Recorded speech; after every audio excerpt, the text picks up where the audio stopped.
Luke, before I start, have you listened to any of my podcasts? No. All right, that was the beginning. We're starting. Sounds good. Guys, welcome to the first podcast in way too long. I've been absolutely consumed by drift events, and the last podcast felt rushed, so I've been waiting. Luke, you have not listened to any of my podcasts. It's not a drift podcast. It's not a car podcast. It's more of a business podcast. So I'm hoping to learn more about the business side of Luke Fink, apart from the crazy pro BMX, insane bananas drifting guy from Australia. Okay. I'm not very good at business, but we'll try. I mean, you've done pretty well for yourself. Yeah, only once I had kids, I was sort of like, I can't be a dipshit anymore. But I mean, you know, to make it as a pro BMX rider, you obviously have to have enough brains to be able to make somewhat of a living doing something. Do you? I mean, there's plenty of great riders out there that didn't really make it far because they weren't smart enough. Or were they smart? You know what I mean? Like, from a sense of, you know, through my BMX career, I definitely did make money, but I didn't use it sensibly. I used it to just have more fun. And most of the time I was still sleeping on couches. So rewind to, you know, quickly elevator pitch of Luke Fink, professional drifter, ex-pro BMX rider. What are some of your accolades that you would list if you had a quick elevator pitch and were trying to sell yourself? It's a hard one. I'm a guy that's never written a proposal. So BMX career, same as drifting career, was just for fun, and things just snowballed, I guess. You know, ride in events and, you know, end up doing well, and then go and do more events because it's fun and you're going with all the homies, and yeah, eventually ended up, you know, winning a bunch of Australian stuff, and then eventually going to the Worlds, honestly, with not even the intention to enter. And then, yeah, entered one park, came third in dirt and fifth in vert. So it was like pretty successful time in 2003. Went to X Games. Didn't take that very seriously. Definitely got very, very drunk the night before, and I had a damn good time. But yeah, lots and lots of fun. It was the main thing. Fun first, you know, enjoy myself, and that's sort of where my BMX career went. And then I got hurt pretty bad and had like a year off with injury, and did the growing up part of life where you know, get down and do work and things like that. Still riding, you know, when I could. And yeah, then got into drifting, and again, it just sort of snowballed. Got obsessed with it, was doing it literally every night on the street, and was lucky enough to get picked up literally into a pro drive from the street. So I was just very known on the street, and people would come in to buy parts and were mentioning my name and the plates I had, which were D1 Taxi. And for some reason, the guy gave me a drive in his, at the time, pro car, which was, you know, a SR20 with a 5187Z. But at the time, you know what I mean, like a 235, you know, a 245, a 255 in competition, like a radial was a normal thing. So, you know, that was in 2006 or 7. So in your BMX career, did you ever have any sponsors?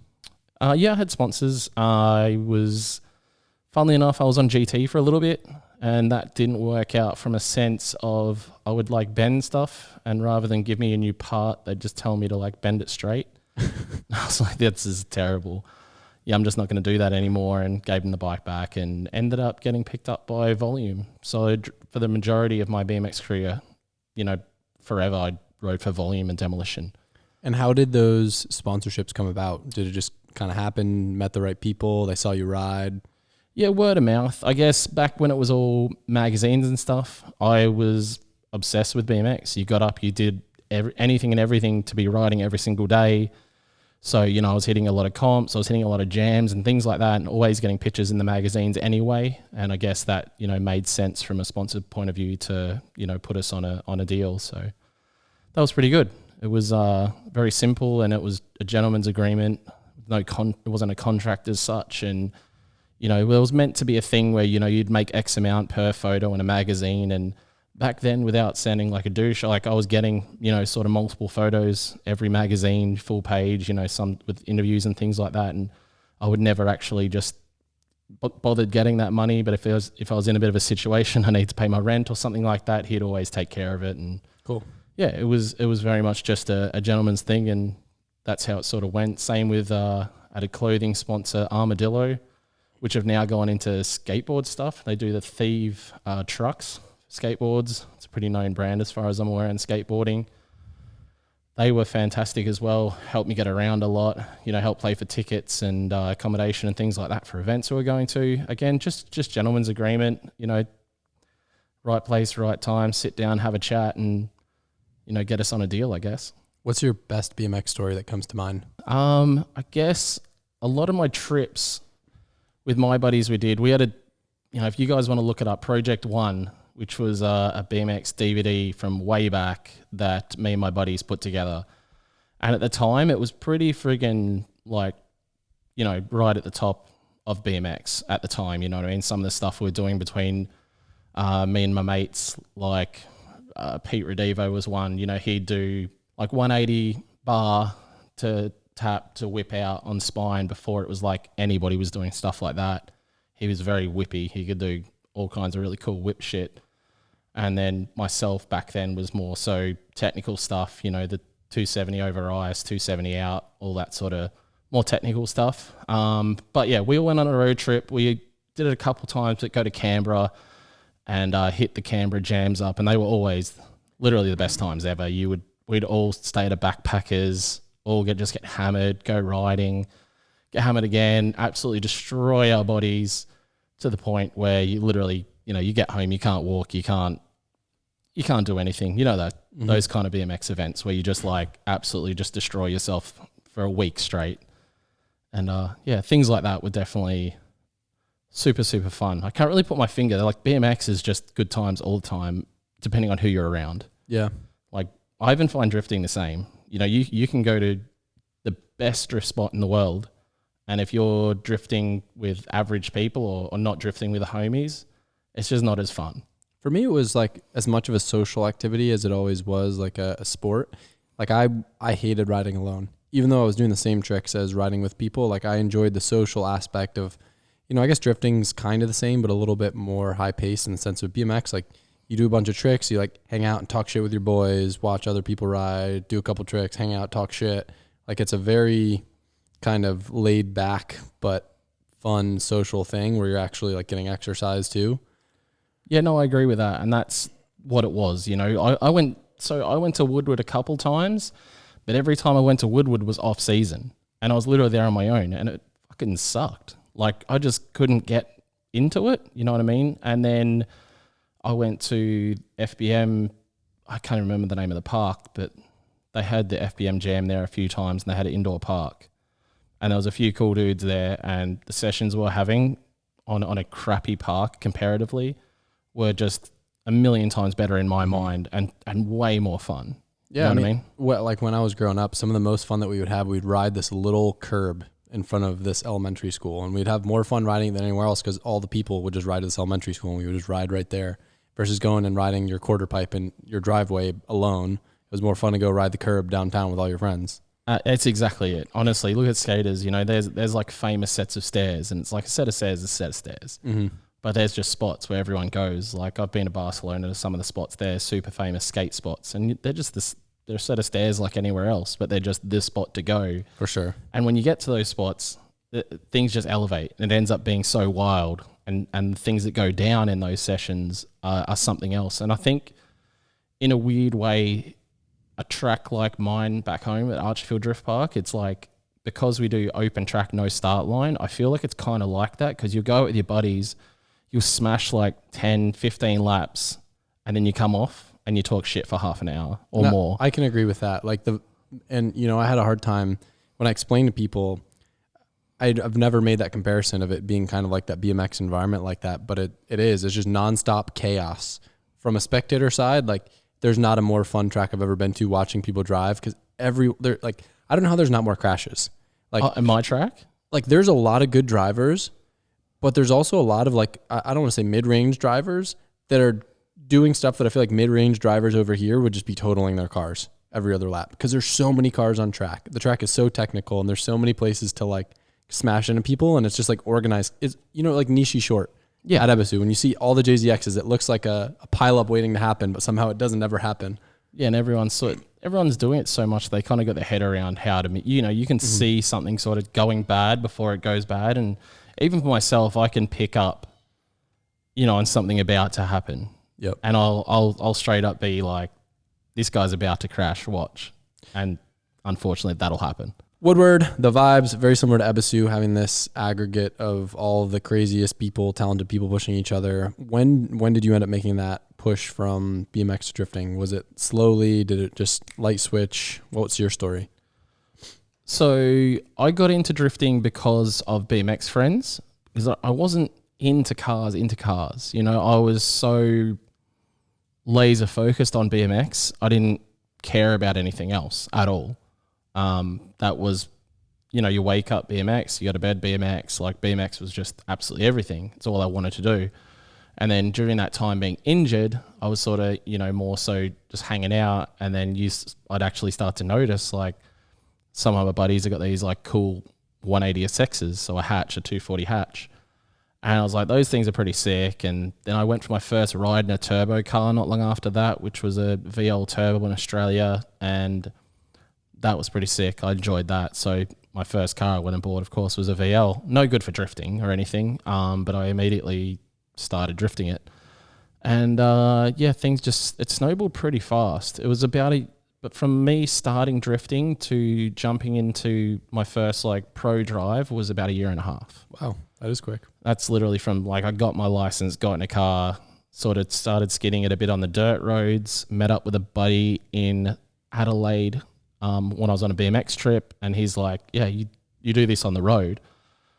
And I'm like, cool, I can do that, and just went and sent it and found out I could comfortably link up and do all the same stuff I was doing on a dirt road on the asphalt or the bitumen. And yeah, it really did snowball. And then I was drifting a lot with my buddies that had 240s, and my car was an automatic as well, which didn't help anything. So I was automatic, chop springs. I didn't have money for cars. It was just BMX. So yeah, I was driving a lot with them, and I was kind of too fast with the automatic, and where those guys would be pulling handbrake or doing a clutch kick entry, I was coming in at 1,000,000 miles an hour and throwing my car in and just holding my foot flat everywhere, which not a lot's changed, to be honest, but now I have a clutch and a handbrake.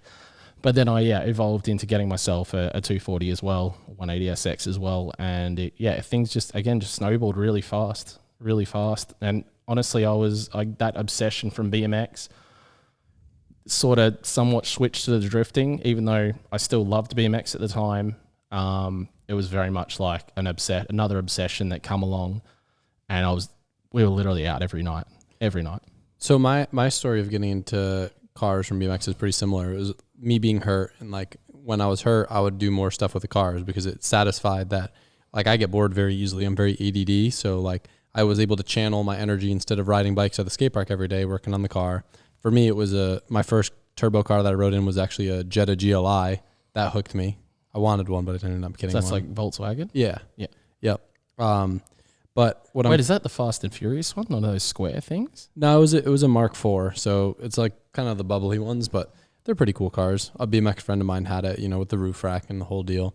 But what I'm curious about is you got into drifting, and a year in, you said you got your first pro drive, right? So what, a lot of people want to get into drifting, and how were you able to make it happen financially? Like what was your move for being able to get that 180 at the time? Were you working a job? No, I got a really high interest loan. 10 out of 10, do not recommend. Really? Yeah, I got myself in a lot of financial strife. And because I blew the engine multiple times within that year of owning that car as well. SR. And no CA. And just dumb shit, like not even checking the oil, going out and just blowing the motor because there was no oil in it. Back then, they're probably cheap though, yeah? Yeah, I think it was costing me about $2,000 to get a motor chucked in. So, like $1,500 US to buy the motor and have it fitted. That was like me dropping it off a shop, picking it up. But I was, I didn't know crap. Typical education systems don't actually teach you anything. And I just had a single father raising me and my sister. So he didn't really teach us anything about finances either. And so I was just, going for it, and made sense. I was like, pay for it with a credit card. At least you get to enjoy it while you're paying it off. And sort of got myself in some financial strife. But at the same time, I was working big hours. I had a reasonably good job working within the transport industry, and I was working sort of 12 to 14 hour days, you know, sort of get to work when it's dark, finish work when it's dark, go home, eat. I'd generally like hand strip and fit tires and then go drifting all night and then straight back to work the next day. But the jump for me was very peculiar because I literally went from, you know, doing stuff on the street into, you know, I think it was my second time ever being on the track was in a paid for deal. How did it go? The first it was only a practice and that went fine. And then I was meant to go and drive in my first like event, which was a national event, and weird. It was kind of a weird thing because it was, I guess, sort of what your guys' FD is now. We had a thing called Drift Australia, and you couldn't just enter. You know, you had to be licensed and approved or whatever. And being that a lot of the guys I knew just from street drifting and through people I knew, I was able to sort of get myself an entry, basically, convince them that I was good enough to be able to drive. And, you know, being that I was driving for someone sort of helped with everything. And I knew all the pro guys, you know, they'd come out on the street with one time or another or just heard of me or whatever, you know. So, and then what actually helped a lot was the pro BMX background, because they were at the time when they were trying to market drifting, they were using, you know, anything they could grab onto to sort of help market drifting. You know, we had a guy who was an Olympic rower, you know, in that Australian Drift Series, and that was a big deal because he was a dude that was in the Olympics for some other sport, and then he got into drifting, and they sort of let me enter because I was that pro BMX guy that's now drifting. And anyway, the first round I was meant to enter, I ended up breaking my ankle really badly about 3 weeks before that event. BMX? Yeah. Damn. So I couldn't enter that one, and then we ended up moving our entry to the next one, and I definitely still had stitches and things because I had surgery done on my ankle, and I went around to a bunch of different doctor's surgeries to get basically a slip to say that I'm okay to drive a race car, and obviously very hard to find a doctor to give you a certificate to say you can comfortably go drive a race car when you can't even walk. So I ended up finding one. And just told him I was just going to be driving the car around a little bit, not actually racing, and he signed me off, and that was good enough for me to be able to jump in a pro car for pro car at the time. I say for the time because it was by today's standards, an extremely basic car, but it was actually an X-Works 9 car from Japan, so it was a car used for competitive stuff in Japan. That's cool. And went out and won. So my first ever pro event, went out and won it, and that was pretty crazy. Just to, I was literally on crutches up to the car, went out and we won. So, well, you didn't use the clutch, so that probably helped, right? No, because it was my right foot. But the thing is, it's like once you get in the car, you forget. Yep. Like all of Drift Week, I had a terrible pain in my right arm. I think, I don't know if I heard it on one of the initial events when I might have tweaked my arm or something, but I would have like chronic pain. But as soon as I I'll be at the line. I couldn't even put my car in gear at the start line for half of the Drift Week events. But then as soon as I left the line, I was like, beautiful, good. Yeah. I'd initially put it into gear, but then as soon as I take off to grab second and stuff, my arm's like, I don't even hurt anymore. And then I'd finish my lap and I'd be like, oh my God, I'm freaking dying. Same thing with my ankle. You just would forget the pain, drive, go to get out, and you're like, I am in a shit ton of pain. I'd always feel that way on Drift Week or Abisu, the Recaro confetti seats. Super comfy, but when you're drifting in them, you get thrown around so much. Yeah. I forget where I would get bruises, maybe on my side or something, but you'd never feel them at the track. But afterwards, if you went anywhere, oh. But I think that's the same as BMX. You know what I mean? Like, I was actually talking to my son on the way here, and he had a little cut that he had some blood, but he didn't remember when he'd done it. But he was getting upset in the car about it. It's like, mate, if you don't know when you did it, what does it matter? But do you ever have, when you're riding BMX, you get home and you go to take your shoes off and your like sock will be full of blood because you've done a shinner at some point, but you were just in the shit was going down. It didn't matter, Yep. That to me is like anything. Once that adrenaline gets going, you don't really feel a lot of these things that you should feel. Like people that go out and drift and race with broken ribs and whatnot. It's like once you're in that moment and you have that frame of mind, I don't think a lot of stuff doesn't really matter. Yeah. So Do you think that getting into drifting kind of was appealing for you because you were at such a high level of your game in BMX? Like, at least for me, it was really hard to keep pushing myself to go farther and farther in BMX, where drifting being a new thing and exciting, it's so easy to learn. And like, I'm addicted to progression. So like, I imagine you being one of the best riders in the world at that time, like, not that it was hard to keep pushing yourself, but like, yo, when you could do a 900, it's pretty hard to top something like that, where drifting was probably a lot easier for you to just learn and just push yourself, no? Yeah, well, it was easy to get the dopamine going because you could scare yourself constantly. Yeah. With it, but on BMX, it was getting to a point where you have to do such ignorant stuff. Yeah, to get it going. Yeah, absolutely. And it did get to a point where you were axing yourself constantly to get something new or some variation, or taking something from one obstacle to another that makes it 10 times harder. Where the drifting, you could go out, link a course, and get super pumped on linking some link that you shouldn't have been able to link, but you took like a hell of a lot of extra speed. Yeah. And even the simplest things, you definitely could get that dopamine feed out of it, that buzz. Without needing to throw your body down 12 flights of stairs to get it. Yeah, no rolling your ankle, no smashing your head, none of that fun stuff. And for the most part, you would not be too sweaty and stinky at the end of the day like you were after wearing pads and stuff on a BMX. I wore pads a lot, but yeah, when I did. The saying that I always refer to is with age, get a cage. Oh yeah, with age, get a cage. Did I teach you that one, I think? I don't think you did, but I hear it from everybody. Yeah, with age, get a cage is definitely a good one.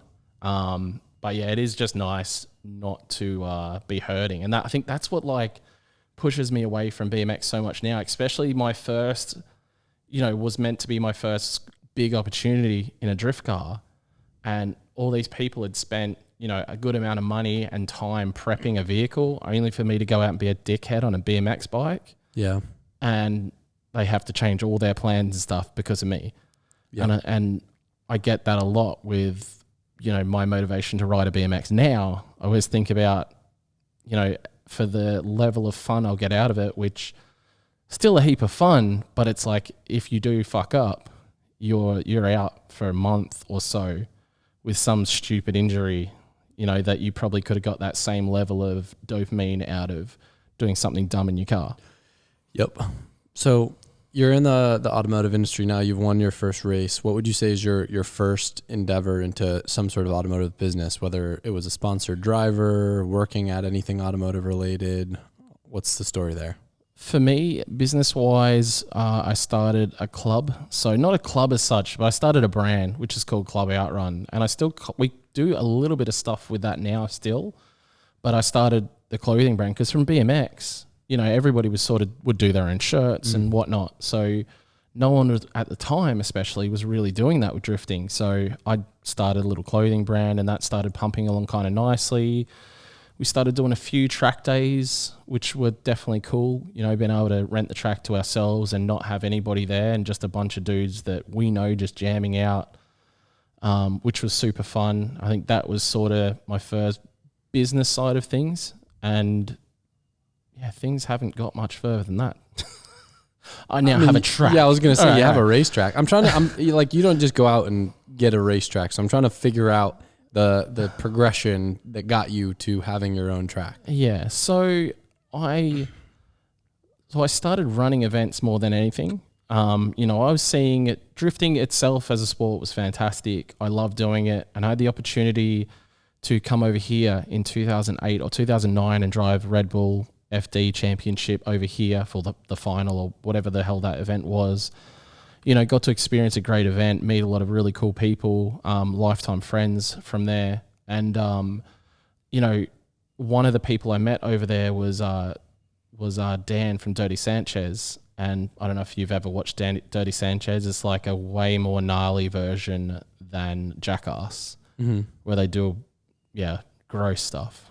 But it's English version of that, basically. And super rad dude. He was quite into drifting, and I'd sort of joked around with him like I'd love to come over to the UK and do some drifting.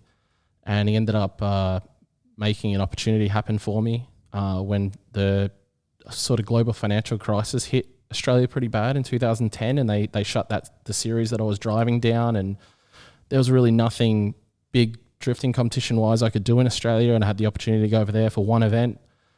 Got over there, got stuck in the volcano stuff that happened in 2010. I think you would have been like 5 years old maybe or something. I was gonna say, I don't know anything about that. Yeah, so there was a big volcano that went off over Europe, and basically I got as far as Spain on the flight, and then all the flights in the entire of Europe were stopped. Wow. So I had to get from Spain to Manchester, England, and I ended up getting luckily through a old BMX friend. His dad had a rental car company. They had a car that they're not meant to rent out, but it was half crashed. I'm like, I don't care if the car's crashed. I just need to get from here to there. We made it there on a Sunday. The tunnel? Was there a tunnel back then? The tunnel across? Like the train? How'd you get from Spain to England? That's a different continent. Yeah. Well, you go to Calais in France and get on the boat. Oh, okay, so you took a boat. There's a tunnel too, right? Yeah, you get on the train. You literally drive your car onto the train, and then you stay in your car, go through the tunnel, come out the other end, and drive off the train. Oh, I thought there was a tunnel you drive in. No. So okay. Yeah. But you took a boat. Yeah, we went on the ferry. So we went across there, and I made it there. And I'd been keeping in contact with the guys that run that series, the JDM All Stars series, because I was coming, and they'd made a big deal that there was a guy coming out from Australia that was like an Australian champion. Blah blah blah. Get out there. They allow me to qualify on the Sunday morning because the qualifying was meant to be on Saturday, and it was on Saturday, and they let me qualify Sunday morning. Went great. Jumped in the car. Did 2 qualifying laps. Did 2 practice laps, 2 qualifying laps, qualified first, and was like sort of heading towards a win. And then the old trusty SR20 TD06 snapped manifold thing where they snap like they all do happened in the top 4. So ended up getting 4th, I think. And that was sort of good enough for the guy that owned the car to say, stick around for the year, which ironically not a lot of people know about, but James Dean was meant to drive the car that year. And I ended up driving the car for the remainder of the year. And James ended up coming to like the 4th round, I think it was, and we were a team there for 1 round with myself and James back in 2010. And ended up staying there, and we won the European series. So things snowballed a lot in the European front there. Again, getting to see a lot of different events, which I quite liked because I'd only experienced Australia. So I got to experience a lot of overseas events, not just in the UK, but, Ireland, Germany, Poland. A lot of opportunities came up from that. So I got to visit, a hell of a lot of different places, experience totally different ways of running events from all kinds of directions. And came back to Australia with the attitude of like, I need to make drifting better here. So I started my own drift series in Australia. So that was very much a business move, and that's sort of as my daughter was coming into existence when my wife was pregnant, and sort of thinking to myself, I need to work and have a stable income, which running a drift series is a terrible way to have a stable income, by the way. I was going to say, you definitely weren't doing it for the money. You were doing it for the passion. Yeah, very much so. But I think it was such a, I guess with that progression thing, I looked at that the same way in business. Mm-hmm. I could build a drift series up and progress and do these like cool new things and just sort of push myself. And I had no idea, like I'd run little events, but like my first ever big event that I ran, we brought over Naoki Nakamura and Miki Yabuchi. Naoki he didn't even have a passport when we brought him to Australia. He'd never been to another country. So that in itself was wild to make that all happen and, rent a big track. And we ended up, it ended up working absolutely fantastically. And, the drift series, we will get back into that next year. Realistically, we just haven't been able to with COVID. COVID's been an issue with the drift series, but the drift series was fantastic, huge motivator and allow you to sort of really push yourself. And that was something I just fell into only because, I thought I could do it better or in a more sustainable way, I guess. And a unique thing with my drift series, as you've been there, it's a lot of fun for a driver. That's more than anything. For me as a driver, I just wanted it to be super fun. I wanted sort of Matsuri vibes with a comp, and that's, I think, reasonably well received. Yeah, I think the most common misconception, especially with ideas, right, is like most businesses are started by identifying something you can do better. Like, there's some saying like no idea is original, right? Like every idea, every single business is usually started from having experience with another business or hearing someone else's idea and thinking of a way to do it better. Yeah, So and you did that's it. I grabbed all those little things, being at Ibisu in Japan, at a Matsuri, being at, in the French Alps. I went to a comp in the French Alps for drifting and just all these other rad things, and thought I can just make it a little bit better. And there's a lot of adjustments need to be made for our country as well. As much as our country is a large size country, population-wise, we're tiny, and sponsors don't really want to spend money. So I needed to, work. And I'm not a guy that's ever done a proposal, even for my drifting series, you know what I mean? And any sponsorship we had done was sort of just having a chat and get some sort of sponsorship going that way. But my way of working around it is making sure our drivers get decent prize money and being able to sort of make sure the bills are paid and not have to stress about keeping a sponsor happy as such, which to me made a lot of sense, because you see a lot of moves get made dependent on sponsors. Different ways things have to be run, and they have to be done a certain way because of the sponsor. And, I feel like that can lose a bit of the spirit of the drifting event. And you can't operate as freely either. That's my thing. Is just you can be more freedom. You can pivot a lot easier when you don't have obligations or restrictions or things that you can or can't do, and that helps. Absolutely. And that's sort of the way I've treated stuff a lot with my life, I guess. Like, I would love to have more sponsors and being able to hit up sponsors and stuff like that, but I don't feel like, I prefer someone to come in on my terms, I guess, which I don't know if that's ignorant or not, or just the fact that I like to do things, a certain way and have my own brand. And I think if their idea of sponsoring you is turning you into something else, then it's not your brand anymore. Yeah, I feel like I'm kind of attracted to a lot of the brands that I work with. It's, I've formed a relationship with them over time, and it's so easy that I don't even need to explain anything. Half the time I don't need a contract. And the ones that do pick apart, like, oh, well, you said this and you did this, that just like, it becomes easier to just buy product than deal with sponsorships. Absolutely. Because like, especially in the world of YouTube, which we haven't even gotten into yet, but like, you got to be so quick that if someone needs to review something or whatever, there's no time for it. Yeah. No, I agree. And it's so much easier to sell something you believe in. Yep.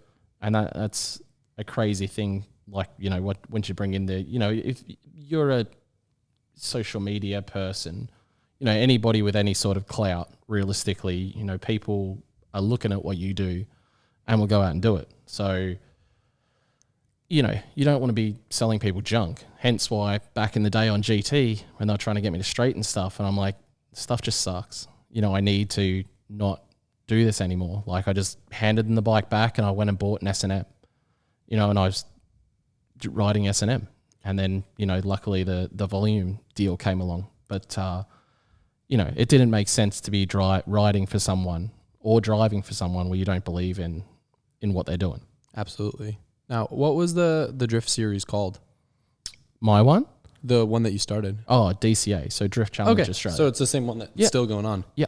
Now, your wife, T, I know she's pretty involved right now with the Drift Series, DCA, and a lot of the events that you do. At what point did she get involved? Was it from the beginning? For the most part, from the beginning. I think coming from a broken home myself, I really wanted, my kids to have both their parents around as much as possible. And that's a big driver for me, like the family side of things. So I didn't necessarily want, her to be out, working a 9 to 5 somewhere else where, she could just get involved. If I could create something where we could both be involved in it, still have fun, not kill each other, like fully kill each other. We only want to kill each other a little bit at the time, especially with running events. Running events is high pressure. Have you, I know you've done a few events now, but have you been like fully involved in organizational side of things at the event? It's wild. And generally for me, I'm doing 10 people's jobs, and it does get high pressure, but we work well as a team. So it's definitely works super well. So we've been, she's the paperwork money person, because if I was left with a credit card, we'd be broke. Because I've got all these great ideas, and it's just she's the one to sort of bring it down to a manageable level, like anybody else. Like you said earlier about the ADD, I'm I'm an ADD kid.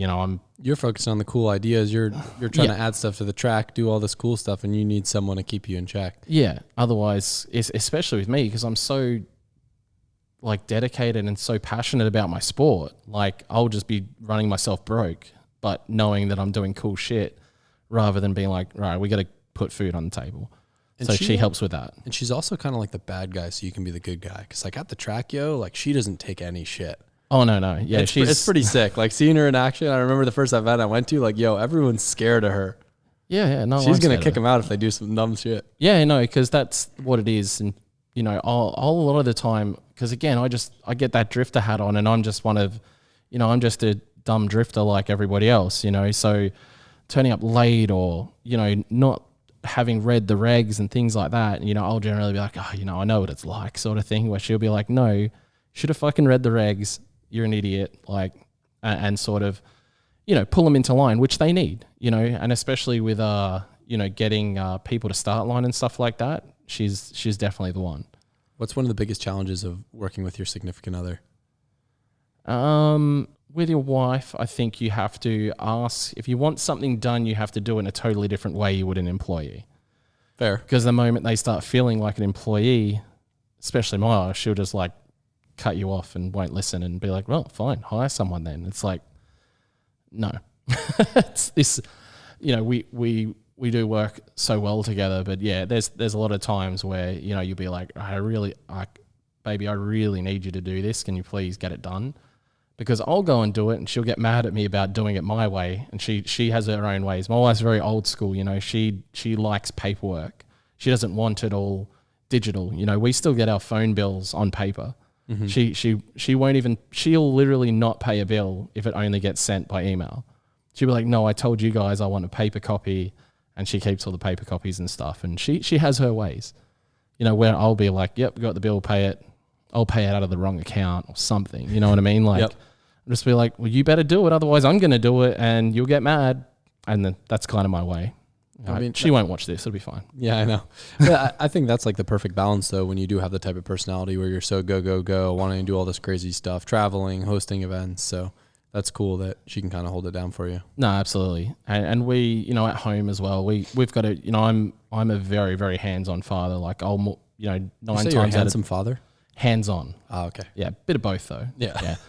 But I'm the dad that will very much just, I'll take my kids everywhere with me. Like I love taking my kids places with me and them to experience all the rad stuff. I don't want them to be sitting at home with mum where it's nice and safe. I want them coming out with me and getting dirty and riding golf carts. Yeah, that stuff. Yeah, I'm like, go send it. If they crash into something and get hurt, that's a lesson. So you got to work it out one way. So when I grew up, it was like you go jump off something really high and you ask yourself, you're like, well, that didn't work. I'll do it a different way or I won't do that again. So I think that's, in my opinion, a better way to learn. And my wife's a bit like, she can't watch the kids at the skate park, where I'm like, obviously I'm happy to take them to the skate park and have a sesh and, I'll see them bomb a bank that they shouldn't be bombing at 2 years old and like, that'll be okay. Yeah. Like as long as they're wearing a helmet or something. Say, as long as they've got a helmet on, then it's like, all right, everything else is fixable. Yeah, exactly right. So that's sort of, my attitude. I'll happily take the kids so she can handle emails and things like that or things that need to be done around the house. So we're sort of yin and yang. We sort of make it work. Is it, I know family time is really important to you, but have you had periods where you struggled with work-life balance and being able to make the time to spend with the family? Not really, because I'll still put family in front of most of it all. Like even with, now trying to do the vlogging stuff, I've been doing it for 2.5, 3 years now. And, I try and do daily, but especially like this trip, I've wanted to spend a lot more time just, not stressing on it. And, I'll happily just put it to the side and, get stuff done and have a better time with the family and have a better experience versus that business side of thing, and which isn't great from a business sense, but that these years now are pretty important for the kids, I think. So I'll generally push stuff aside, and the way we've designed our life at home, we live 15 minutes away from the track, which we run. I've bought a house where I have ample room down the side of the house and my own lift at the house with all the tooling I need at home. So, so a majority of my videos and whatnot, I can make at home and be, literally she can pull up the kitchen window and yell at me to come inside and help with the kids or something, or my kids will be out helping. You say dinner's ready. Yeah, dinner's ready, or more so, I'll have the kids out there with me, or, just good times. I keep it all as close as possible, so you're never really gone that far. No, that's really cool. So going back to running your events, but before we move into the period where now you've got Archie, like what was one of the biggest challenges of running your own events? Dealing with track management at places. Often some places, they just make it so difficult. There's just so many things in life where there's so many loopholes and red tape and just like rubbish you have to go through to like rent a venue, and things like, a lot of venues are just trying to they're trying to penny pinch on things where it's just like, why are you even wasting my time with this? I think one of the ones that really springs to mind, there's a place in Australia called Calder Park, which you haven't been to, but it's a really rundown racetrack, like super rundown. Like when you run events there, you have to bring a generator in to run the lights on the toilet, like the bathrooms. Wow. Yeah, and you have to bring all your own lighting in because there's no lighting over the track. Someone came and stole all the wires out of the ground and they just never replaced any of it. So it's an extremely rundown place. It's one of the most expensive places I've rented to run events. They won't allow you to bring in your own food trucks. You can only use their food trucks. And in their own contract, it says you have to have one of their food trucks and it has to be open while you're there for as long as you're there with the crowd. If you don't have that, they'll, they can fine us or charge us extra or something along those lines. But then their own food trucks would close up an hour or two before the event's finished, and we'd have, a couple thousand people there thirsty and just wanting a drink. We've run into a similar situation before ourselves. And they didn't even tell us. They just left and all closed. And it's like, you could have told us, so we could have told people over the mic that, if you do want something, grab it now because these guys are going to close up. So it's like they were breaking their own contract, but then, it was just such a nightmare. We had to use their security, which turned out to be the manager's sister's company, and just like crazy stuff, you know what I mean, that you deal with running events behind the scenes, that people don't know about. There's so much. And what's the biggest takeaway? Like if you could speak to yourself running events 10 years ago, what secret piece of information would you tell yourself so they could do a better job or be less stressed out or tackle challenges better? That's honestly, it's so tough. Running events is definitely not easy. You have to be a certain kind of person to be able to handle the stress and stuff that comes along with it without turning into a full-blown arsehole, basically, because it can definitely get into that situation where, you see people like screaming at other people and whatnot, and, it becomes sort of toxic where, for the most part, I'm pretty relaxed from that sense. It takes quite a bit to actually get me upset. So I've been able to manage pretty good, but I can definitely see a lot of things overwhelming people and them literally losing their mind over it. So that's why I can see people come in and get out of it kind of quickly. It's funny, I don't necessarily know you from the event organizer standpoint, but like I'm trying to think of event organizers, and two that come to mind would be Officer Dan and Aaron Losey. And both of them, in the face of some of the worst problems I've seen occurring at their events, I feel like their attitude is just like, oh, like they don't let the things get to them. Like I remember being at a No Coast with Officer Dan, and there's like a dude like completely like out of his mind on drugs, firing his gun off in the air. And like they've got to deal with that situation. And he's like, I don't want to say just shrugging it off, but like he's so unaffected and unworked up by it. And like I've seen Losey in similar scenarios where like shit is hitting the fan, and they're able to stay composed and not let it get to them, and able to make decisions in those heat of those moments. No, 100%. That is one of by far the biggest things, because if you are a hothead and you do let things like that get to you, you just get yourself in so much trouble. It's just not going to work. You'll end up yelling and screaming at the wrong person, or, causing yourself dramas at the end of the day, and will make your life harder. especially when a majority of, motorsport events is volunteers, you know what I mean? So, Formula One still has, a majority of every event that Formula One runs, it's all just volunteers. Never knew that. Yeah. So Formula One, they'll get like a hat and a shirt, but, they'll go through a whole heap of training and all of that sort of stuff to, obviously they get the best seat in the house. Yeah, I was going to say, with how expensive it is, like, all right, I could kind of see volunteering for everyone. Yeah. And, they'll get a hat and a shirt and, you know what I mean? Like, they love it. Don't get me wrong. And because they are, which I guess is very similar to the situation where a lot of my guys getting able to meet people like yourself when you come out to Australia, my staff, getting to meet you behind the scenes and get more of a personable, interaction, I guess, that's the payoff for a lot of people, doing the volunteer side of things. But, if you're a dickhead to your volunteers, they're not going to be around. And they're not going to stick around. You let to them get all drive at. too, right? Yeah, absolutely. On my track, all my volunteers drive, even, dude, my canteen lady, she's like, I don't want to say anything. She's close to 50. Mm-hmm. She's Cheech's girlfriend. And she's been out there practicing. She's got an AU Falcon and, literally, hell yeah. Our lunch lady is basically, a canteen lady drifts. It's so freaking cool. I will say, like, your group, every person that I met over there, all your friends, all your volunteers, every person involved with events, drivers, like, what an awesome group of people. I don't think there was, like, one person that I met that I had a negative experience with. It's just, like, such a welcoming, happy, like, cool, diverse community that, like, I loved everything we did in Australia. I was just telling you the other day, like, if we could replicate that trip, I know that it wouldn't be the same, but it was so good. Yeah, I think that's honestly, like, it goes with anything, yeah? The people you're around really affect what you're doing. Mm-hmm. And that goes with absolutely everything. If you turned up here and everybody you had here sucked, you wouldn't even want to come here. Mm-hmm. You have great guys, you want to be around them. It motivates you more to do what you need to do.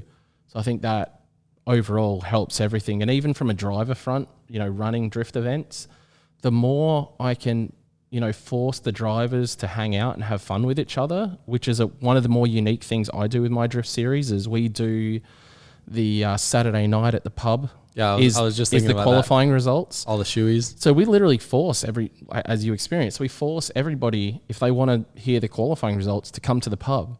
Yeah. So they have to come to the bar, and generally everybody will come and have dinner. And, so everyone goes to that bar, has dinner, generally. Isn't there some sort of drink thing too for the winner? Yeah, $500 bar tab. Yeah. So, that's for them and their crew in theory. So that works fantastic. They're the most popular person in the bar that night for sure, because everyone, they would just go and shout everyone a drink, not drink $500 themselves because they have a race the next day. Well, that's the idea anyway. And, so that just forces everyone to come and hang out together. You read out all the results with everybody's friends, family, pit crew, etc., all at that same bar. There's, screaming, clapping, like everyone's super pumped. Then they, announce that $500 bar tab winner, and all of a sudden that dude's the most popular dude that night. Everyone's like, yeah, buy me a drink. You just won a $500 bar tab. And I don't know, it creates such a great vibe. And then you come to Sunday and everybody's friends. Everybody's hung out to some extent. So then come in a competition, like everyone. Yeah, that's cool. I never thought about it that way. And everyone's boys. And that's one of the really sort of important parts of my events that I quite like. And even with our events at Archie now, whenever we have a comp at Archie, it's generally, there's a certain pub where we'll tell everybody, like, head there. And, you'll get, a lot of the times you'll have 50 plus people. We've had some, absolutely ripper nights after a drift event where everybody just goes and hangs out and you get that real community vibe. And I think that's one of the biggest things, I'm stoked about building within, the drifting around what I do, is that community. That community means a lot, and people are respectful because of that as well. There's no angst. There's like, everybody's kind of mates. No one's going to be too much of a dick. You're not going to have people brake checking and shit like that because, come Sunday night at the pub, if you were that fucking guy that brake checked, you're going to know about it. Yeah. So we don't get a lot of that. So, it just, I don't know, I guess it just makes for things to be a lot more fun and more of a bro thing than, people getting too serious about stuff. I feel like it's kind of a BMX mentality because, like, I think back to BMX and some of the best times I had, like, literally with Jimmy and a couple friends. We're riding downtown, all the boys hanging out at the Chili's. We'd go to Chili's and we would get free chips and salsa, so we would just hang out there. Like after the skate park competition, everyone would go to Buffalo Wild Wings. You'd have all your BMX friends. I feel like it's kind of, I don't want to say taken from that, but like I do the same thing here. Like I get stoked on going out to dinner with everyone. No, that's where it come from. The BMX, that mentality of just hanging out. But you don't have to hate your competitor. Yeah. You know what I mean? You can want to beat him, but at the end of the day, you can definitely, you can be homies. You don't have to freaking hate him. Like, yeah, if they, brake check or do something shit, they're not really being a bro, but that's the thing. If you're all mates and it's like, there's mutual respect, you're not going to have those shitty things happen, which I think, I know it's super important in my opinion to make not only a great, drifting's a show as well. Yeah. So you really want that showmanship side of it. When you're getting that, you see it was publicized really well with the IDC events when they used to run them. There was a lot of really good camaraderie. Is that the word? Camaraderie, that's the one. Between drivers and stuff where, they're helping each other. Like we'd have a hell of a lot of that in Drift Challenge Australia where guys because we had a rule where you could swap cars. So if you broke your car, you could literally get thrown the keys to another car. We still have that rule. So it pays to not be a dickhead, because if you're a dickhead, no one's going to lend you a car. Yeah, it sucks too, getting taken out for mechanical. Like that's pretty cool. Well, no one wants to watch a buy. Yeah. It's literally the worst part of drifting, like watching a buy run. Unless you're watching Chelsea do a buy run. Yeah, just watching someone that drives properly and is happy to send it. You know what I mean? That's definitely a thing. Chelsea's happy to do it. Where you might get other guys that are taking it too seriously and they'll just drive around because they want to save the car or whatever. I'd much rather see a heater, do a sick run. But at the end of the day, how much better would it have been if whoever that buyer was against, obviously it's different once you go to like FD level, but at a fun level, it's so much better just being able to jump in a car. And we've had battles run by dudes literally jumping in their buddy's car and coming out and just driving absolutely amazing and still beating the guy. Like we had one which really springs to mind. His name's Daniel Hollins, and he had a V8 FC and going across the finish line on, I think it was his lead or maybe his chase run, whatever it was, literally broke his diff going across the finish line. So he still had a clean ass first run. Obviously broken diff, you're not fixing that in 5 minutes or whatever. So he ended up jumping into Stewie Bryant's missile car, which was a very bent car, you know what I mean? And no practice lap, nothing. Jumped in the car, harnessed up, drive to the start line. Dude killed it in a car he'd never driven before and still beat the guy. And it's like, you can't, if you're the other guy, you can't even be mad. Like that dude jumped out of his car that's nothing like the car he just jumped in it and still beat your ass. Like you were getting beaten regardless. Like you don't want to win just because that guy's car broke. Yep.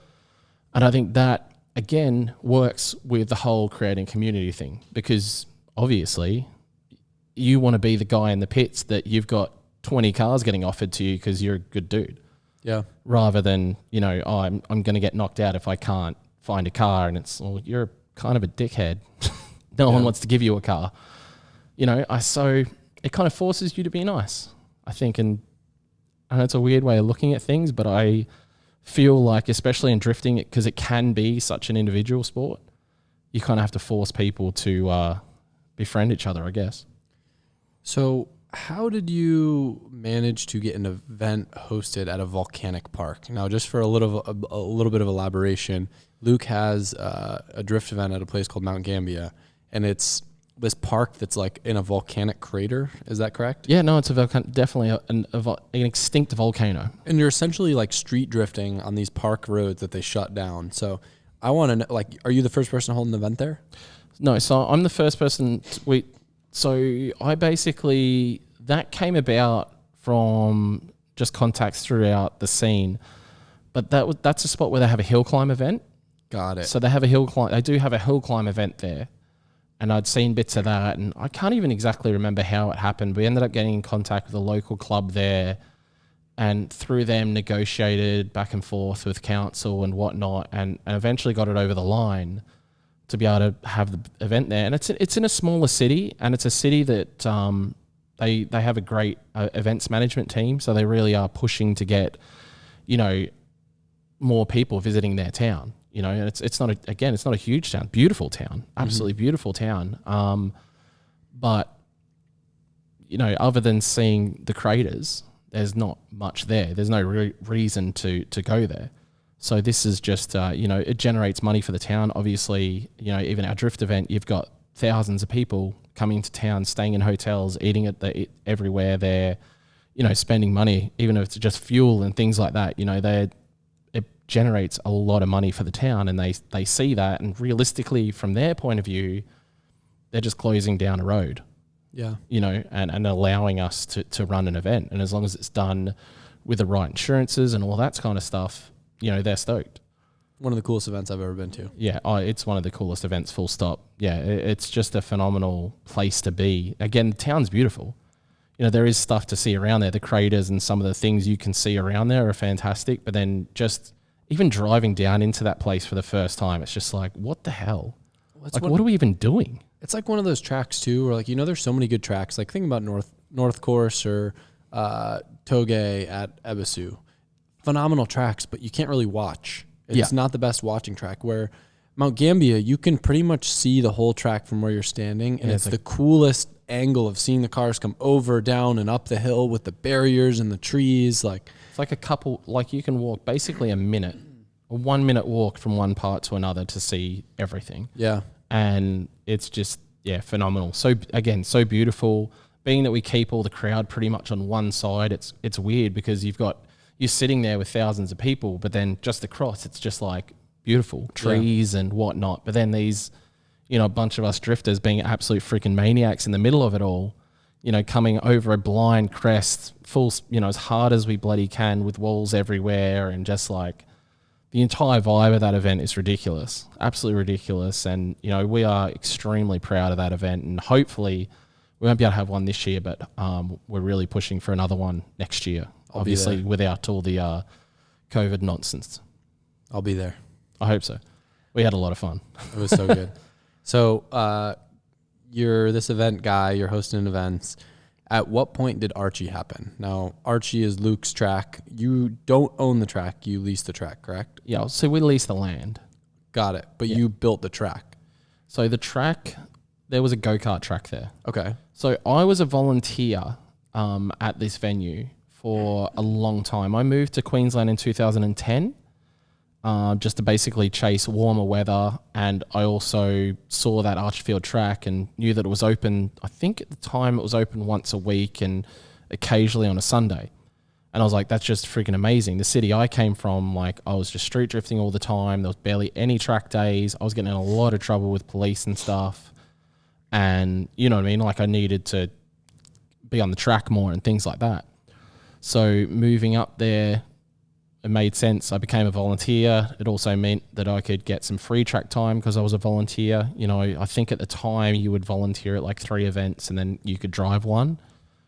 So at the time that made perfect sense because the events basically run after work hours. So you go there, volunteer, still have a great time. And then, you know, 3rd or 4th time or whatever it was, you'd go out and have a session. Or if it was a quiet session, you know, you could generally sneak out and get some laps in. And that made sense. And I was a volunteer there for 7 or 8 years on and off. You know, I'd be there depending on who was running it at the time because it went through a few different management teams. Because the guy that did own the lease before me was a dick. And it was just other passionate drift people running the drift events for him. And he would just basically be there with his hand out sort of, you know, and then yelling at people and stuff like that. So when I somehow ended up with the opportunity to take it over, basically it was the place was closing down. There wasn't going to be any drifting or go-karting there anymore, or I had the opportunity to take the place over. I have no interest in go-karting or running a go-karting business. To me, it just seemed super stressful because people are idiots and get hurt. And I know myself, when I go to a rental kart place, like I'm just a reckless freaking idiot. And especially I can imagine Australians. Oh, dude, next level. Like, so, and they had been through not insurance issues, but they'd had claims against them because people getting hurt on go-karts and stuff. And I was just like, I don't need that. You know, I got a baby. And when we were taking over Archie, when the idea came up, we were pregnant with Boston. So the idea of taking over business, Tiana was not pumped at all. She was not keen on the idea. Financially, to take it over, we had to buy a lot of his equipment. Turned out he tried to rip us off and sell us a bunch of equipment that wasn't his as well. So we were a few grand out of pocket because of that. And it was all very sketchy.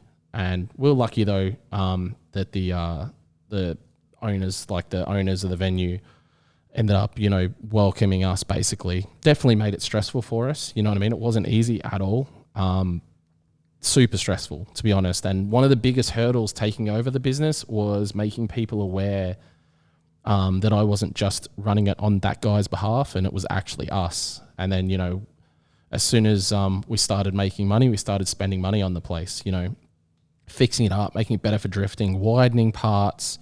There were ripple strips there that would regularly take out sumps, so we got rid of those ripple strips as one of the first things we did, and just kept on trying to make it better for drifting. And again, that was probably a situation where, especially for the first year or two, every cent we made, we were just pumping back into there to a point where, it wasn't becoming the greatest business thing, because I was just, again, it was a progress thing. Yeah. I would look at the track and I'd be like, I want to do a Nico drop. And, I came back from Drift Week 1 and I'm like, I need to put in a banked corner.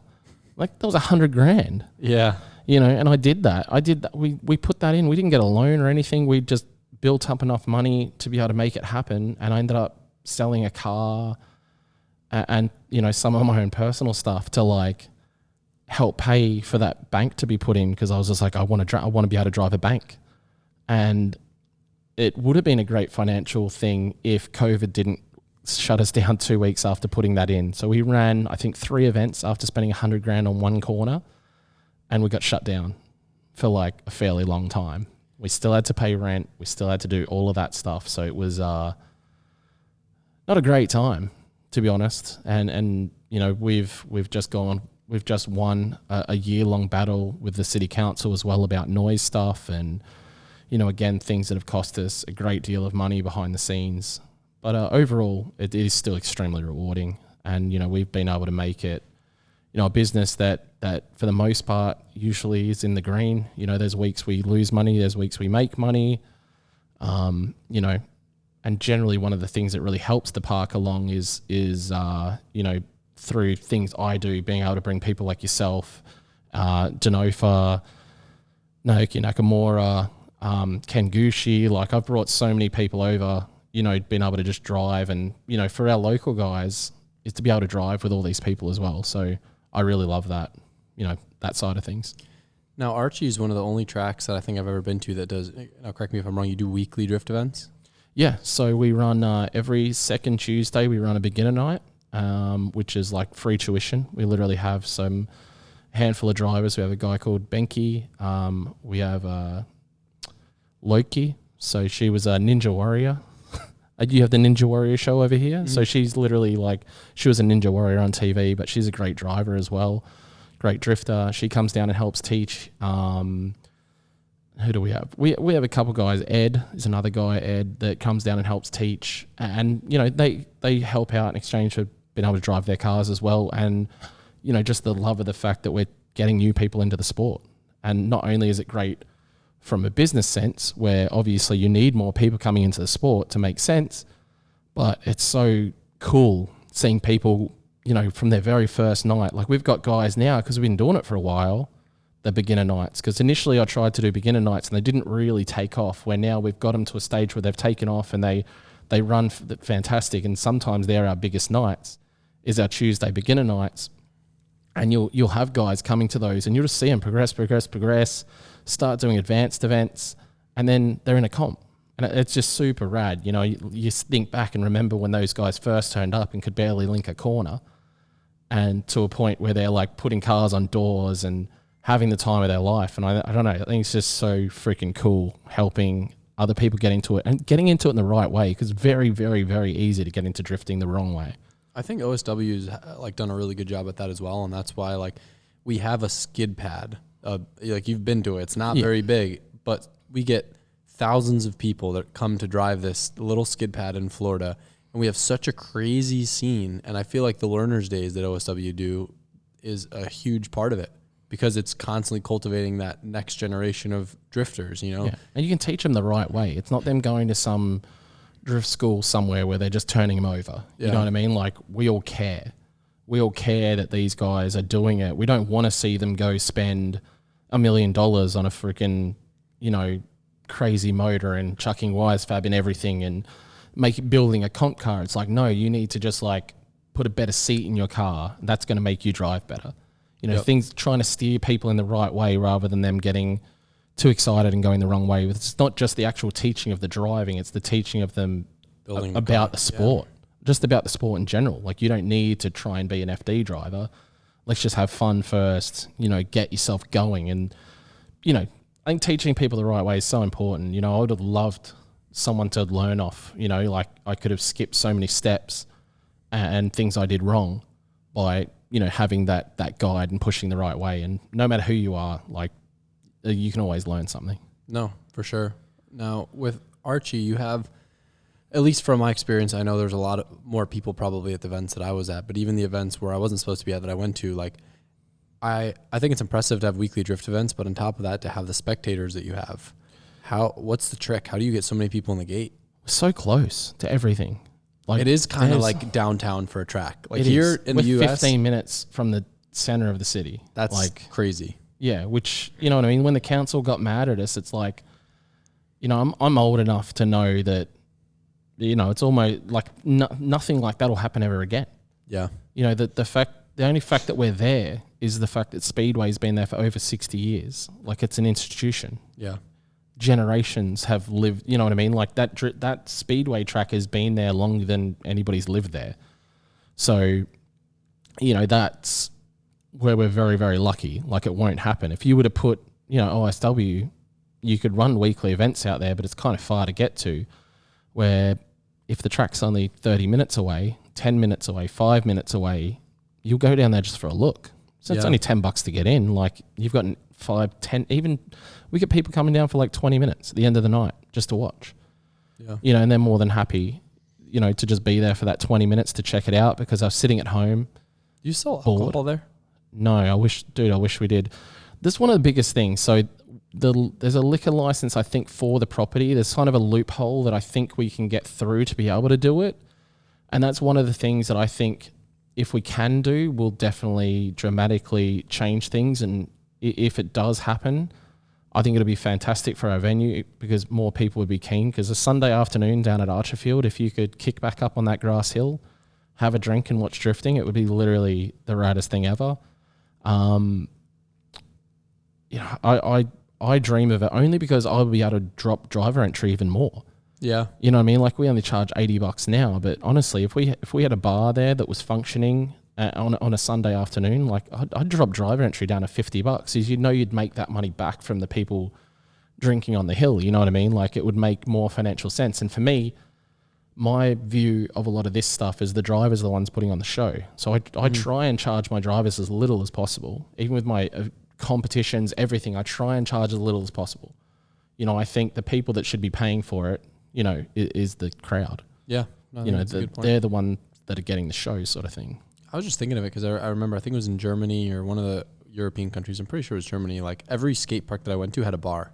Do you remember that? Like, a lot of the indoor skate parks, like, all of them have like a little bar, and like, whether you can see the skate park or not, like, dude, it's when you go to a lot of those events in Europe, it's harder to get water than it is beer. Yeah. It's so difficult to get water. It's so weird though, like, coming from here, like the indoor skate parks, like, imagining a bar at a skate park is freaking weird, but it makes so much sense. Yeah, no, it does. It's I don't know, man. It's something I'd like to have. Obviously not for the drivers. It's more of a crowd-based thing, but I just think, you know, financially, if it makes the track more viable, like, it is for the drivers. Yeah, absolutely. Absolutely. And that's my view of it as well. I just think if you could kick back and have a drink, you know, that would encourage more people to come down, because a lot of people just want to wind down after work. Yep. If they could wind down after work and have a beer or a CC after the track, after work, and watch cars bloody throw themselves around the track, that's a bloody good afternoon, you know? So it'd be the best pub in the world, really. You go to a pub and just there's drifting on, that'd be freaking amazing. Imagine like you turn one of the storage containers on the hill into like a little bar with like big window on the side. That'd be sick. Amazing. But But that's a dream, honestly. I think it would be fantastic and really add to, especially the Sunday afternoon vibe. So we run every second Sunday. We run the Sundays are the interesting one because we do beginner session in the morning, an advanced session in the afternoon, and that's generally where we get our guys progressing from that, that beginner level up to that sort of, more advanced level. You know what I mean? Like we'll more so assess guys on that Sunday. Mm-hmm. Just be like, you're doing pretty good. Like you'll probably be comfortable enough to jump into our afternoon session and hold your own sort of thing. And that's where guys will generally make that jump. Or we'll get guys turn up at our advanced session that just suck. And we're just like, look, man, I'm sorry. You're going to have to jump off track and either learn how to drive between getting off track and getting back on track, or come back to a beginner session. Just because you've seen it, the track's high paced. We don't run a start line. Like you can't be out there spinning everywhere because you'll just be a massive liability. Mm-hmm. So that's what we try and avoid, because the last thing we want is anybody crashing into anybody, or, people that crash and fuck their car up aren't return customers. And that's just business at the end of the day. So it's in our best interest that people don't crash. Now you guys seems like every other day you're dealing with crazy flooding. This is like, has this always been a thing in Australia, or is this like a new thing? It's been like the last 10 years, man. But never before that? I don't even know, to be honest, but not as bad as it is now. And this year especially, it's bad. Like we had a flood in February. So before I took my track over, it was in a pretty bad flood in like 2011, I think it was, where, our front booth, it was up to the what do you call it? The table at the front booth. So it was like... So the whole track was underwater? Absolutely. February, just gone, the whole track was underwater again. And it was a foot deep inside the front booth. The canteen, we had to clean, like our whole canteen had to be unpacked, cleaned. We lost a heap of product, lost a bunch of money. So yeah, we just had another flood in February, and it kills the track.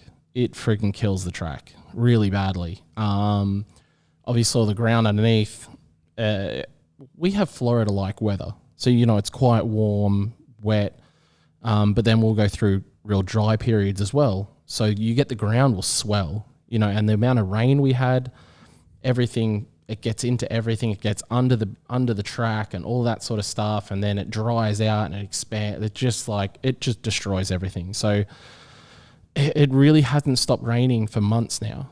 It hasn't stopped raining really since February. But we had that time in February there, we had like super bad floods.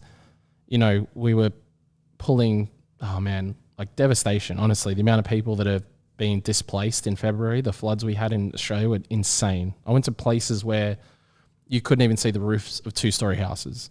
Like the flooding was that bad. And I personally know a lot of people that were, don't have homes right now because, they lost their homes in the floods. Even the whole vehicle thing, from a sense of it's already hard to get a vehicle now. Secondhand car prices are bananas. Brand new cars are hard to get, just like they are here. But then we wiped out 100,000 cars in the flood. So now it's even worse. So you got people that can't find a car to buy, people that can't find anywhere to live.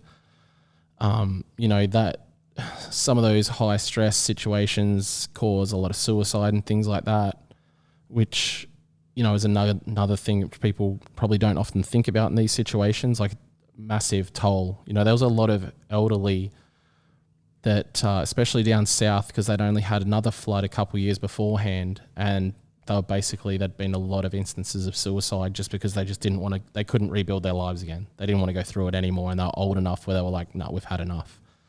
And basically just sat in their house and went down with the ship. Some real crazy stuff. So, bit morbid, but it is an unfortunate reality. But even while I've been here in America, I've been here for nearly 2 months. It's been raining the whole time. So it's just insane. The track hasn't been able to run, or like you can run? Well, it's been running here and there, and my guys are doing their absolute best to like patch it and stuff like that. But it's tough. It's tough. Do you think that this flooding that you've been dealing with is one of the toughest things you've gone through with Archie, or has there been any other big hurdles that you've had to go through?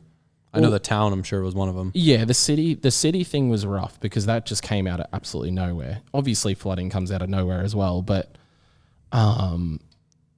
And with the noise wreck too, like, don't you guys have like a crazy construction plant like right next to you too? We literally have a concrete crushing plant next door, which spews huge amounts of concrete dust, which is obviously super harmful, super noisy. And then, like comparatively you can't hear the drifting from down the end of the street, you know, where we are. So the noise thing was a very difficult thing from the sense that the venue had been there and drifting had been happening there for 15 years. Mm-hmm. And it hadn't been a big problem. And then some new guy started and found a loophole in the paperwork and basically just ruined our lives for over a year. It just sucks that somebody sitting behind a desk can just literally, and not just your own life, like everybody around that's involved, and all that sort of stuff. And, it cost a fort. Honestly, it was like, it was over 50 grand in lawyers. And then, we had to spend about 40, I think it was, on shipping containers and cranes and earthworks down at the track to get it all under control so we could keep these, the pencil pushers happy, essentially, to a point where they couldn't, whinge at us about anything else. So that was a very difficult time to deal with. And again, even that, we just got signed off. I'd just put all these shipping containers into place. And in January, we got it signed off, and in February, the floods hit. It's just like, give me a break. You know what I mean? So from that side of things, definitely it is difficult from a business sense. And, part of the business was, having people come over. Part of my business from the start with Drift Challenge Australia and with Archie is bringing in guests, to keep things fresh. You know what I mean? Because you can't obviously keep spending exorbitant amounts on the track because that money just doesn't exist. But you can bring in rad people for everyone to drive with and get pumped on and, just want to get involved, I guess. So that's where, the last 2 years with not only being shut down with COVID stuff, which was probably one of my biggest hurdles, full stop. Like, even though the city was a massive problem, I think there was a whole combination of issues there of spending just shy of $100,000 putting a corner in. Immediately after I did that, getting shut down. Immediately around just after that 100 grand was also when they were trying to shut us down. Like for the noise thing, the guy was just like straight up, you're getting shut down. And I think we finished putting in that corner in like November.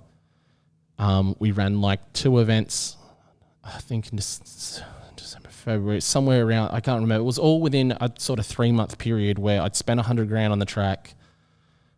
All of a sudden the council was going to shut us down, and then COVID.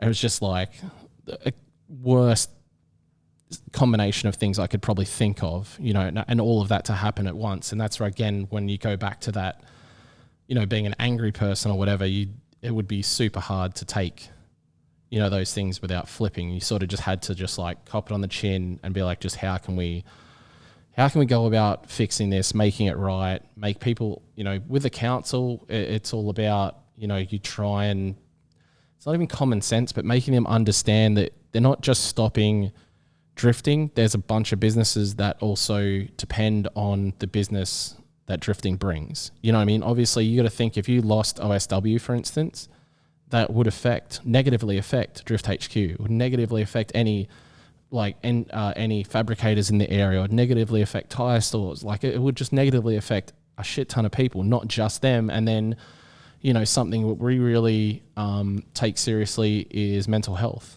Mm-hmm. And for a lot of people, coming to Archie is their only outlet, is their only place where they can just not have to deal with the outside world. That's a good point.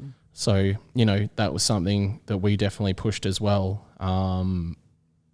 is the fact that, there's a lot of dudes and there were people that literally put their hand up and said, if it wasn't for the drifting at Archie in the community there, I wouldn't be here today.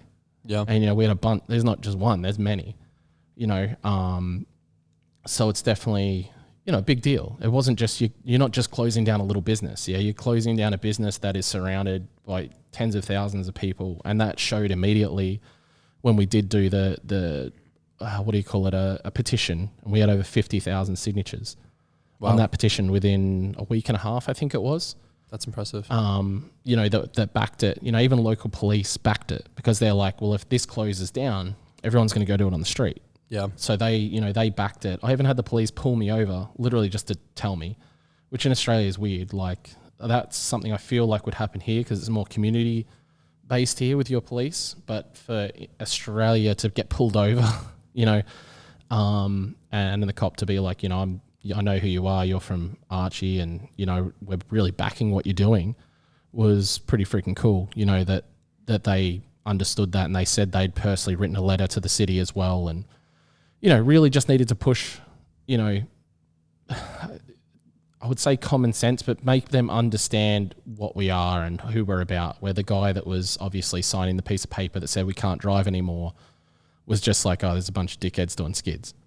That was probably his attitude. So there was a lot of making people understand what drifting is. It's not just a bunch of dudes doing skids. It's a community. It's a place to be. It's somewhere where people belong. Yeah. And that was what it really was about, and making sure the place can stay. Then obviously COVID, there's really nothing you could do. Our country got closed down big time. We weren't allowed to do anything. So that severely, screwed us, and then flooding stuff as well. And then the noise, and it was just a big combination of a very, very tough time. I didn't have many grays before that period. Yeah. Yeah. So you see me now, between now and... Big grey hair guy. Yeah, big grey hair guy now in 2 years. So, yeah, I think I went a pretty good period without getting any grey hair.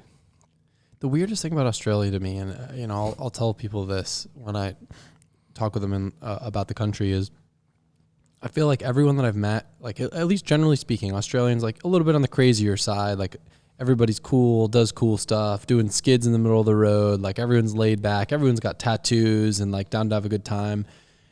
But the country's run by Karens. 100%. It's but like is that just my perception? No, that's it. Or is it actually like you've got government that's a bunch of Karens, and like all the like civilization is like, fuck you Karens, we're the exact opposite of you, but somehow you're ruling our country. Like that's my perception. Is that true, or is that just my own reality of being in Australia? No, I definitely feel like that's pretty right. The things that they care about and worry about, they just... I don't know. I almost feel like there's not enough going on, from a sense of when you've got the chaos of a lot of the stuff that happens here, as bad as a lot of it is, at least the police are concentrating on the right stuff. I understand what you're saying. There's like big drug issues in Australia, but that's too hard. And they don't get enough good publicity about it, where they can go break up a hoon meet and catch the hoon people. They love reporting about it too. Dude. But they get a knee-jerk reaction from the people that still watch TV. There is people out there that still watch TV, regular TV, and watch regular news, where they literally believe every word that these people, verbal diarrhea that they have. Fuck you, Grimshaw. Damn right. I wonder if she'll ever listen to this. It'd be the best. But, it really is a situation of these people do believe it all. I've met older people that genuinely think that these hoons are going to go out and kill everyone. It's like, okay, there's definitely some bad eggs, like there is with anything. Go to a friggin' football match. Parents are going to kill each other because their kid didn't get a free kick or some crap. It exists everywhere. There's bad eggs everywhere. It doesn't matter what sport, doesn't matter who you are, what you are, in a church group, whatever. There's always someone who's a dickhead, and will kind of ruin it for everybody. But for the most part, it's a great community of people, motorsport, or, in Australia, we're seen as the hoons. In Australia, the antisocial behavior is a car meet. A car meet is an antisocial thing, apparently. And it's like, it's a fucking car meet. Yeah. It is a thing designed for you to go and meet up with people and talk shit. It is the most social thing you can do with your car. And that in Australia is considered a hoon activity, and your car can be impounded for it. It's just the dumbest shit. And it's like, why? There's literally some dude fucking shooting up over there. Oh, that's, too hard to deal with. It's easy to give you a ticket for a friggin' broken headlight or something. Yeah, well, I mean, they give you tickets if your car is like a half an inch too low too. Ridiculous. No, oh yeah, there's that stuff. Yeah, it's a lot of dumb shit. Honestly, a lot of dumb shit, but at the same time, we do have a great country as well. So it's a tough one. It's a pain in the butt. It's kind of like California a little bit, like in that sense, where like it's awesome, but you got to deal with all the Karens and government. Yeah. I think that's probably fair. Yeah.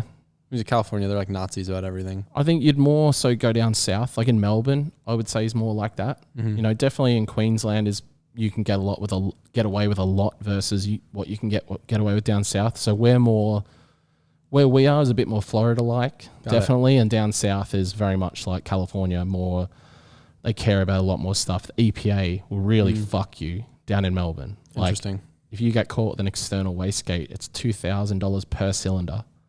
What? So if you've got an externally gated, like, so if you have the screamer pipe, doesn't go back into the exhaust and go through which is such a stupid thing. Yeah, but it doesn't go through the catalytic converter. So to them, and they'll charge you for I know dudes that have had to sell their cars because they had an externally gated V8. So they had freaking, what is it, $16,000 fine. And it's crazy because the cops like know to look for that stuff there. Yep. So dumb. So stupid, honestly. And it's like, you know, I've been down south. You know, I've been pulled over in bumper-to-bumper traffic. I look like you got a bit fast back there. I'm like, I have been in a fucking traffic jam for an hour. What are you talking about? So where we live now is definitely, you know, a lot more free. You know, you've seen my A86? My Beams one? No. But it's like full cage. My bonnet sticks out. Like it would be a red hot car to drive anywhere.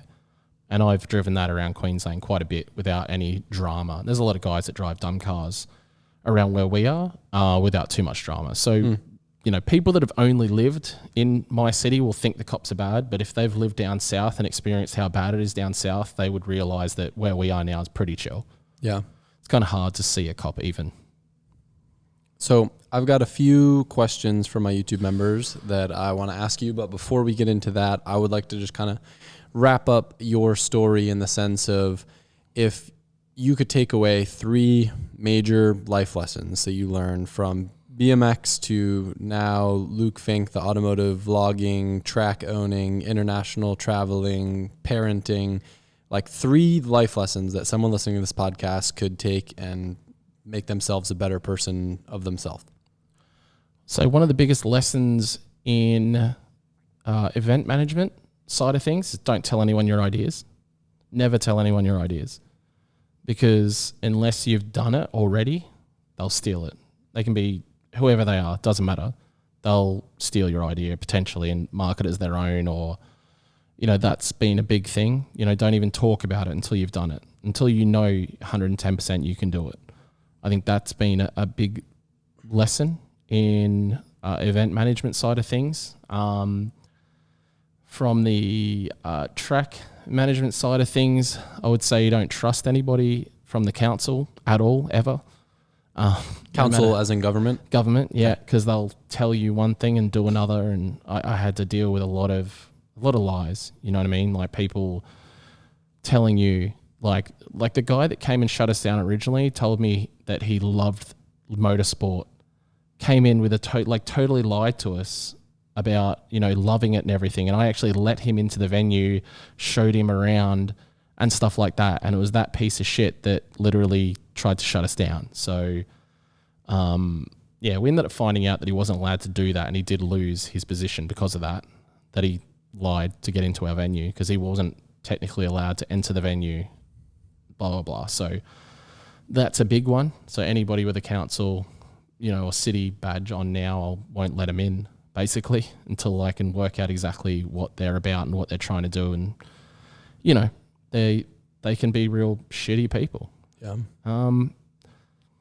Life, I would say take chances, which is kind of a weird one from a sense. But honestly, there's so much stuff where, interesting, like we were saying about before, where the BMX stuff especially, I don't think BMX being, well, like to go a long way in BMX, none of it I don't think was a business thing.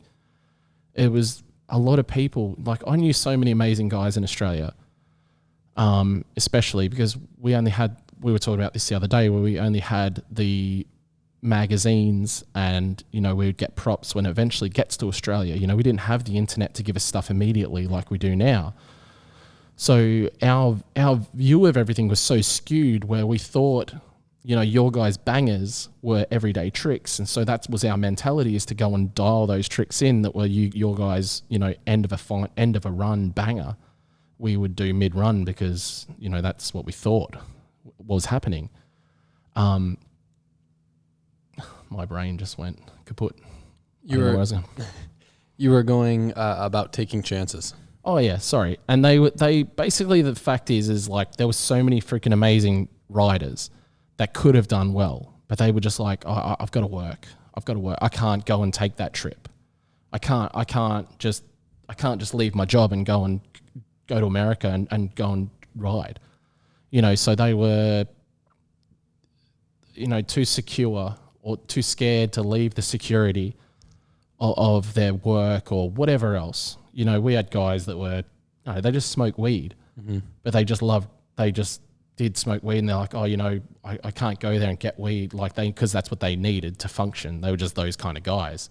But there was one guy in particular who was freaking amazing. Like, honestly, if he went overseas and competed overseas, like he was just this most natural ability, just retardedly good rider, and never left Australia.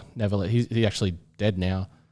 Because of stuff he ended up getting involved with. But, you know, it was just, I think taking those chances and going for it, even with me taking over the track, I could have very much just listened to my wife and not taken it over. We would have lost that venue. So it wouldn't have only been a loss for the whole sport. You know, we would have had the opportunity to take it over. You know, I just could have let that opportunity pass, basically. And it was just a matter of like, fuck it. Let's just go for it. If it doesn't work out, it doesn't work out. Yeah, we'll lose a shitload of money, but at least we gave it a go. You know, same thing with the Drift Series. It's very easy to lose money running events. Very easy. You know, they can easily go south. You can get a bad weather. You know, you can imagine, especially when I started running events, there wasn't as much of the pre-sale stuff. So, you know, you're really depending on good weather. Otherwise, no one will turn up. Yeah. And you're trying to pay all these bills and no one turned up. So I think that's, you know, taking chances. You got to take chances to educated chances, I guess. They're not even educated. I just said fuck it and went for it. Well, I think what's important about that, and what I often tell people as well, is like the sooner you take that chance, the sooner you can fail, learn from it, and bounce back. Where a lot of these people live in fear, and then they could have taken that chance 10 years ago, learned from it, and then been successful 9 years ago. Honestly, that's how because there's a lot of things I just jump straight into and don't think too much about them. And even now that I do the vlogging thing, I'm like, why the fuck didn't I do this shit so long ago? Like, because there's so many amazing things that have happened over the years that never got documented properly that just would blow your minds. Like some of the like I got stuck in Russia one time, and I've been held at machine gun gunpoint, you know, at a Russian border. So you're saying you would have logged that? Yeah. You would have been... I would have... Hey guys, Luke Fink here, being held at gunpoint. No. But I would have had the GoPro set up in the car and had it turned on for that interaction, which would have turned into gunpoint at me. And, you know, now where you know to like, well, shit's going to go down here. I'm going to boop. We'll see see what goes on here. You know, those sort of experiences would have been so cool to document and get my point of view across with a lot of stuff. So, you know, that's one where I kick myself over because I should have started documenting stuff better, and I didn't do it because I was scared, and I regret not going for it. And then he brought me over and spied on me for 2 weeks. I did. And learned all of the secrets. It's not really secrets. I just watched and I went, oh. That's not so bad. That's not that bad. Yeah. And then I started doing it, and then I'm like, that's fucking really hard. But it's doable. You know, and the more you do it, the more you get efficient, and the more realistic it becomes. But it's definitely daunting in the beginning. No, I think it was actually fantastic having you there to learn some certain things. And I see even that's probably whenever I talk to someone about the vlogging side of things, one of the first things I'll say, one of the biggest freaking things I learnt about it is I learnt from Adam. You don't see him up with the camera all the time. Fuck B-roll, like all that sort of stuff that, you know, you can't do lots of videos if you're filming for 8 hours a day. Yeah. You know what I mean? You need to film exactly what you're going to use. Shit. Yeah. Just film what you know you're going to use, because people will be like, did you even film a video today? And I'll be like, yeah. They'll be like, oh, I didn't even see you have your camera out. It's like, yeah, but I just filmed the shit I'm going to use. Yeah. And it makes so much more sense. And once you learn it, it's perfect. It's a fantastic way of going about things. And I actually get anxiety now watching people that are getting into it, just filming everything. And I'm like, know. oh my God, you're going to have to go home and edit that. Or when someone helps you film and they film way too much, it's like, oh, this is going to be a long night. Yep. You're like, can you just film my runs? And then they're filming Billy and Bobby and Jack and Steve. And it's like, I like those guys, but this is a vlog about myself and I don't need to go through all this footage. And yeah, there's all that fun stuff that comes along with it. But no, overall, that big piece of advice would be going for it. Just YOLO. You know, you really do. You only live once. Life's kind of short, you know, like you can definitely fit a lot of stuff into it if you go for it. All right. So I think that's definitely a solid piece of advice. Write that down so you don't forget. And I've got a couple quick questions from some of my members. One, let me get your best track experience or like some funny story. Just give me a funny track story. I know you've had a lot of crazy people come through that gate. Oh, at my track? Yeah. Okay, so one that springs to mind from, it was sort of I wouldn't call it negative because it was kind of funny at the same time. So we had this guy turn up in an S15 that clearly was all his mates, like he was the best driver out of his friends group. And his friend group was clearly not talented in the slightest. And he had huge tickets on himself. Do you use that expression? Someone's got tickets on themselves? I don't know what that They got means. tickets for their own show. They just think they're absolutely great and fantastic and they're the best thing ever. And the guy just didn't listen. So he's turned up to this event. We're like, do you want to enter? You know, the entries were still open. Do you want to enter AM or Pro? And he's like, I want to enter Pro, you know. And like all these boys are like, yeah. You're like, he's awesome, rah, rah. And he goes out there. The dude can't even fucking link a corner. He goes out there, doesn't qualify at all, gets super pissed off about it, starts raging in the pits. I want my money back, rah, rah. And getting uppity in the pits, and sure enough, Tiana's gone down and seen him. And shit's kicked off pretty good in the pits, and he pushed Tiana, I think happened. Ooh, I know where this is going. Everybody in the pits just lynched this dude. He literally got dragged out. One of his buddies had to come back in and get his car, and he's out the front mouthing off, and then I went out the front, and he realised it was a bad idea, and he left, but I think it was just great. The guy was so retarded, so... Yeah, that was probably a more interesting story from the track of just a guy just not listening. Clearly, his friends were just so in his ear about him being amazing and he couldn't actually drift at all.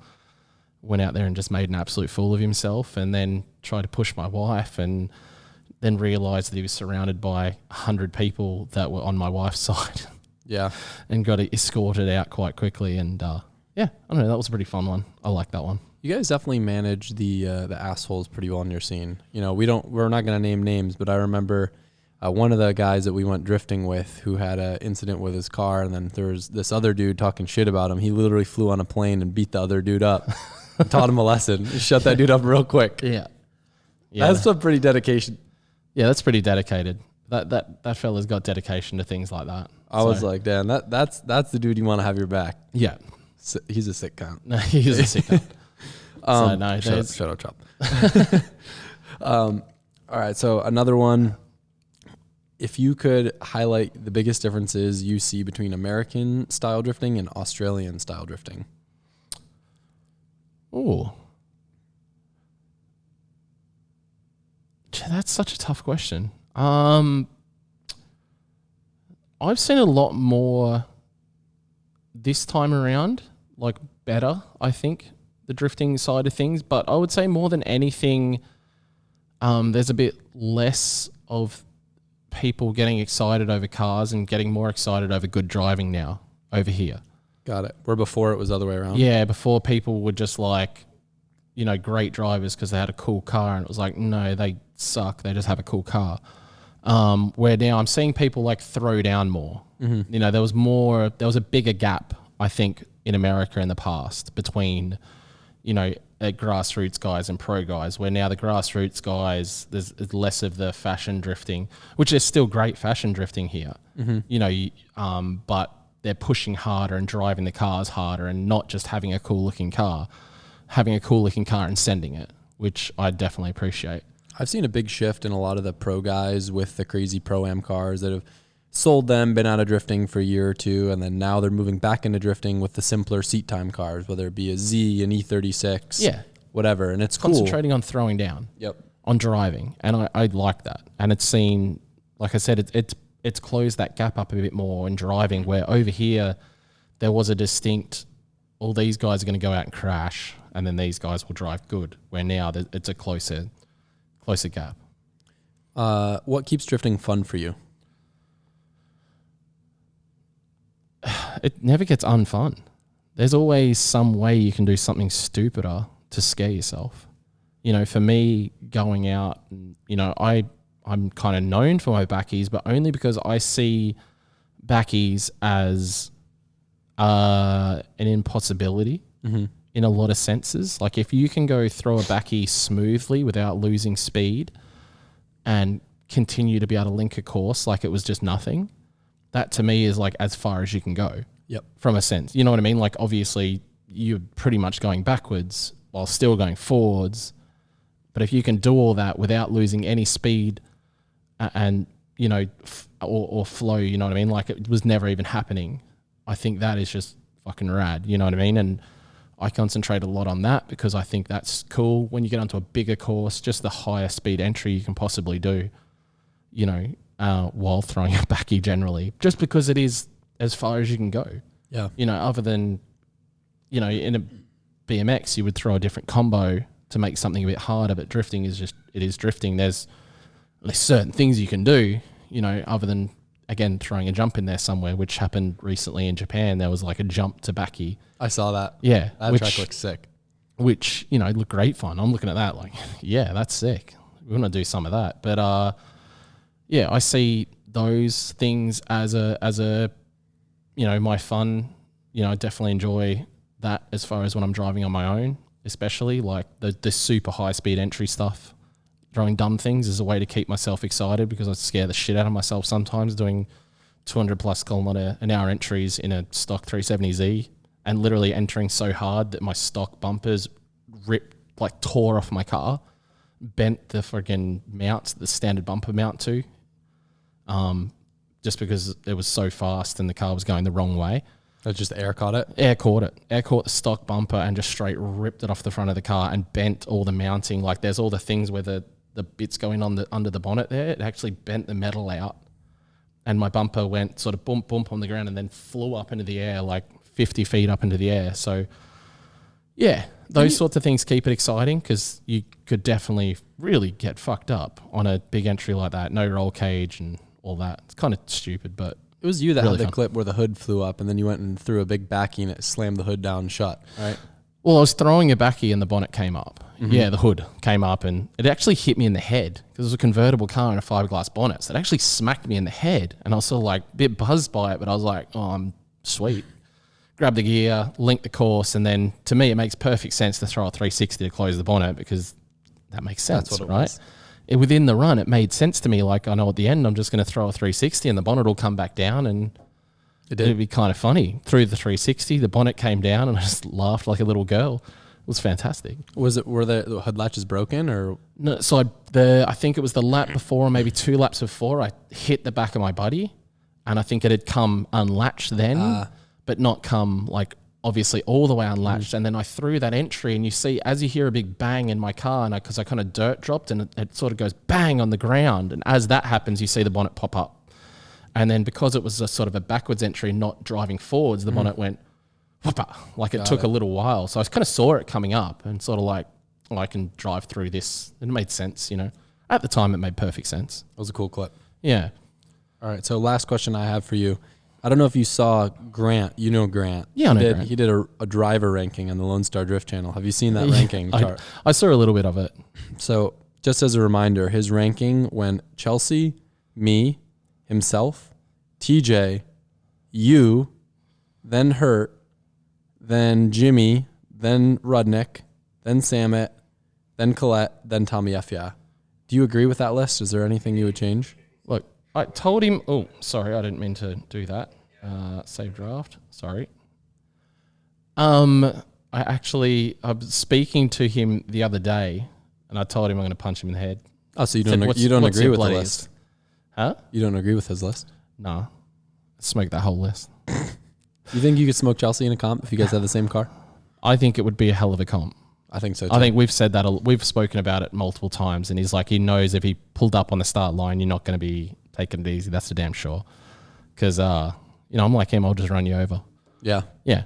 I'll push you on the door. But Grant didn't know me very well then. Admittedly, I'd driven with him 1 or 2 laps, and one of those laps I literally ran into Grant. This is with your Corvette? Yeah, literally back wheel to back wheel. I will say too as well, like I feel like the Corvette hasn't been a good demonstrator of your driving ability. Like my perception, if I had only driven you at E-Town in your Corvette and had never seen you drive before, I feel like you were dealing with some weird stuff with the car. Like you weren't on your A game from what I've seen you. So like I can understand how maybe he didn't get the right impression. Well, first time driving the chassis, first time left-hand drive in 2 years. Yeah, and it still is a kind of a stock car. So there's only so much you can do with it. It's got so much grip for what it is. Yeah, but it doesn't have that excitement level with it when the car's sort of just like it doesn't have that, not that the G35 I drove when I was last in the States were, but at least with that, you could hear it bouncing off limiter everywhere and know that you're on its limit. Where I was doing everything I could with the Corvette, it just doesn't seem like it because it doesn't do anything. Yeah. It's still fast and it still has great angle and it's doing all the right things. It just doesn't seem as exciting because you can't hear anything happening. Yeah, and when you just floor it and you're not clutch working the motor nonstop, it doesn't. Well, I'm still clutch working the shit out of the thing. I'm driving that car like an A86. Really? It really doesn't have power. But it's I don't know. It just doesn't make any noise. Like when I drove with anybody, I can't hear my car at all. Yeah, I'm like looking down at the tacho to see where I'm at. That's funny. Like whether I'm on limiter or the thing barely gets the limiter. But just working out where it's at. Because I just can't hear the freaking car. Even when someone's chasing me, even with freaking Rudnick's 370, I could not hear my car. His car's kind of loud though, I guess. So, do you think you'll come back to America and drive the Invitational? When is it? Or is that secret? I guess I can. I think I got told. I think November, December 17th. Yeah, maybe. I got to work out. I got to unfortunately comp test this motor and find out what's going on because it's definitely a very slow Corvette. My Escalade is faster. I think everyone would get mad at me if I had you drive though. I think you would need to just be like a special stage boss. So I think if you came and win, that'd be cool. I don't want to say people were mad at me that I had Losi come and drive, but I'll be honest, I thought Losi was going to get his ass beat, and Losi went from driving with his heart to driving with his brain at that event, and just was very calculated, did exactly what he needed to do, and he won the Corvette. Yeah. But I've always seen Losi just flailing around on track, crashing into walls because he's just wee. But he put it down. He's not stupid. He's a smart guy. He on Drift Week, he was coming to me and back and forth trying to get his head around some stuff with, feeding information off of myself. He's a phenomenal driver. I just I didn't expect him to mop the floor, you know? If you come, you'll probably mop the floor and everyone will be mad at me and no one will want to drive. Yeah. So. No, I'd just be happy to be there. Yeah, that'd be a good time. I'll commentate. I'll yell at the people that don't do good. I love that. I mean, it's a real similar vibe to the E-Town event that we did. Yeah. Just driving with the bros, but we're able to hot lap because it's not a track that doubles back on itself. So it's a lot more fun. I think that's for me now, knowing, we spoke about it, I've done, the whole pro thing. And as much as, especially on this trip more than ever, I guess, because I went and actually watched 2 rounds of FD, everyone's like, when are you going to do it? When are you going to do it? It's it doesn't make business sense for me because I definitely can't afford it and I wouldn't want to half-ass it. Yeah. Even yourself, being financially well off with your own car, which on paper is a fucking championship winning car. Mm-hmm. It's a 2J and an S15 with a sequential and quick change, and it's literally what James Dean used to win freaking 3 years in a row. Yep. Didn't work out. Yeah. The car had problems, this, that, you know what I mean? With it, even with phenomenal backing, you can see yourself sidelined just because of engine dramas and crap behind the scenes. And for me, I look at that stuff and, you go to events like Hyperfest, Drift Week, things like that, where it's just fun. Yep. And you're just having fun all the time and you can still go out and get seen, I guess. Yeah. Makes more sense for me, if I'm spending a lot of money. More fun per dollar. Exactly right. And that's what I've been getting out of this trip, I guess, more than anything. And I can't, I'd love to do FD. Don't get me wrong. I'd love to come out there and freaking, lay some tire on door and, do some things. But at the same time, I can't do it financially. And I'm not, like I said earlier, I'm not that proposal guy. Yep. So that is ultimately what will stop me doing things like that. Cool. Well, it's almost been 2 hours. I know I promised you 1 hour, and I'm sure your kids are wanting to go drive more golf carts and do fun things. So yeah. So no, I appreciate your time and I enjoy talking shit.